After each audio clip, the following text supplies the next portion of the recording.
class. I just wanted to go over again the news article assignment. I just want to make sure you understand how to do the news article assignment. So what you're going to do first is you're going to find an article that addresses a topic, a current topic of anything that impacts children and families, which is kind of almost everything if you think about it. So a lot of things.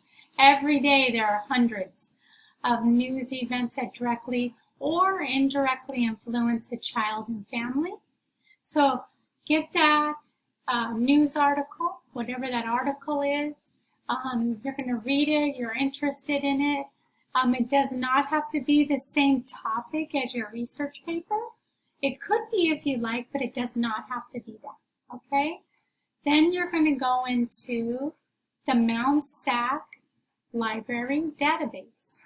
From there, you're going to click on the database, and you'll follow these step-by-step instructions to get to your article.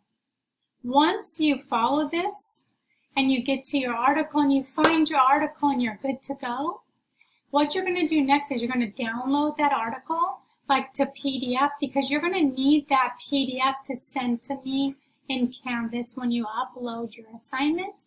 You're going to upload your assignment, and you're going to also upload the PDF of the article, because I kind of need to see the article too, okay? So, again, you can, when you're in the library, Mount SAC Library, it'll connect you to your, you use your username and password. If you haven't done this already, you should go in there and do this. After you get in, you're going to click on one of these, U.S. Major Daily. It's like all these news articles. U.S. Stream, News Stream, or U.S. West News Stream. So one of those. Then you're going to click Publication. Okay, you'll see Publication. Then click on one of the approved news sources, such as LA Times or Wall Street Journal. And there's a bunch of them up here that are all approved. Then click Browse Specific Issue for most recent edition.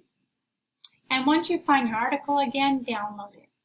So try to get an article no older than 2 months old. And here is your assignment. So if you click on the assignment, I just wanted to show you, it'll go just what we just went over. Okay, it's going to talk about the same thing. Okay, so the Mount SAC. So when you start to write your article, what you're going to do is you're going to read your article.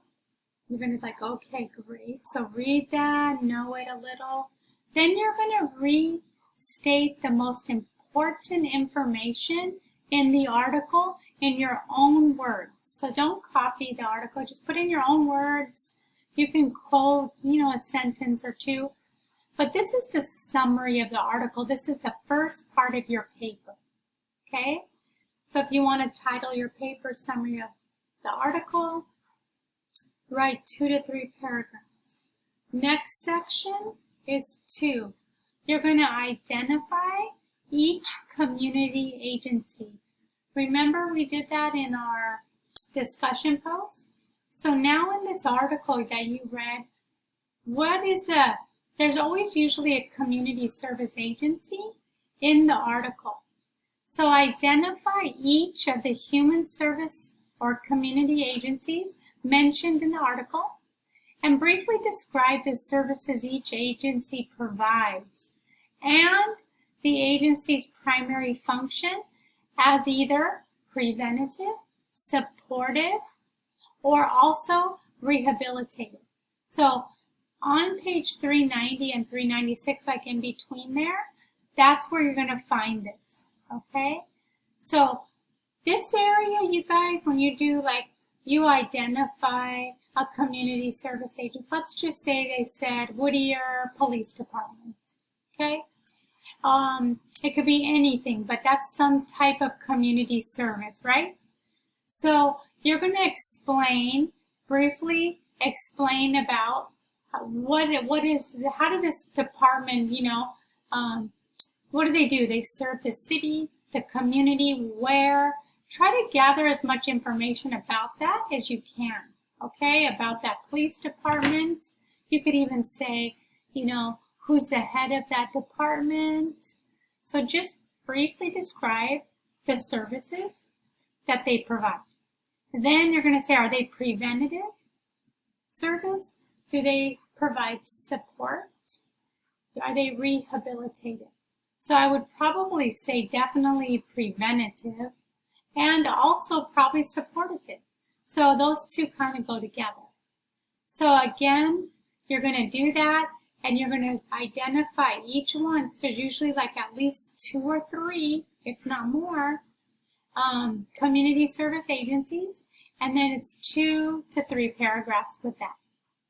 The third part is you're going to identify in the specific microsystem. So concerning your article, you're going to break it down in the microsystem.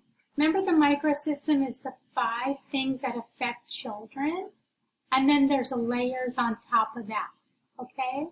So the 5 things that affect the children in your article, you know how it's family, community, media, you're going to do peers and schools. So something's affecting them on that level, very close level, and then you're going to break it down, okay, and do each level. Okay, so again, we did that in discussion last week, and you did a great job, okay? The mesosystem, the exosystem, macro, and then the chrono. So all of these systems are going to be depicted in the article, and you're going to try to see how do they identify in that article and how do they affect the child and family, okay? That's going to be, and it can go a little deeper, and you can look a little more into what that means in pages 19 through 28. And that just describes the interconnected relationships and patterns of interactions between people and human services, community agencies depicted in the article, okay? So again, these kind of go ecological system theory, kind of breaking down each one. That's going to be part 3, okay? The last one, part 4, and then again, part 3 will be about 4 to 5 paragraphs, okay? And then how the issue affects children and families. Describe how changing educational, political, maybe social, economic, or cultural factors described in the article impact children and family. How does it impact them? Positive? Is there some negative combination? So that's going to be the 4th part. Describe possible short-term or immediate and long-term, which is like 1 year, outcomes for children and the families involved in this situation. So depending on what your article is about, you'll write on that. So this will be about 2 to 3 paragraphs for the section 4. And here's a rubric for you to know what is an exemplary standard. What is proficient? What is marginal? What's kind of not too acceptable? You did not put much thought into it. Information and all that is not clear. So make sure you look at the grading rubric to get an idea of that. And then here is a template. So you can use this template, and it already has it for you here, summary of article, and remember you're going to write your paragraphs, number 2, number 3, and number 4. If you don't use this template, make sure that you have these sections stated. And that is it. So have a wonderful day. I hope this helped you. Talk to you later. Bye.